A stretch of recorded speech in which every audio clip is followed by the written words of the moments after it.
Le 30 décembre dernier, la Direction générale de la santé a décidé de retirer le test antigénique Vivadiag en raison de faux positifs trop importants.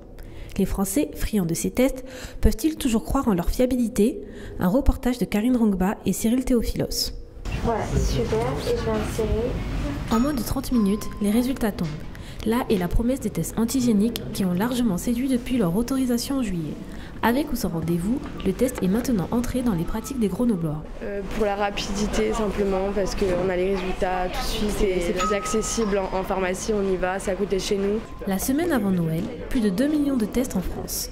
Dans cette pharmacie, une avalanche de clients. C'est monté jusqu'à plus de 200 tests par jour. Et sinon, depuis, ça s'est un petit peu calmé. Et on en fait à peu près une vingtaine par matinée. La fiabilité des tests varie entre 80 et 93%. Alors positif ou négatif, rien n'est sûr. Elle vient nous voir, elle fait un test, il est négatif. 3 jours après, elle a l'apparition de symptômes, elle refait un test et là il est positif. Ça nous est déjà arrivé. Avec le test PCR, ce phénomène est limité.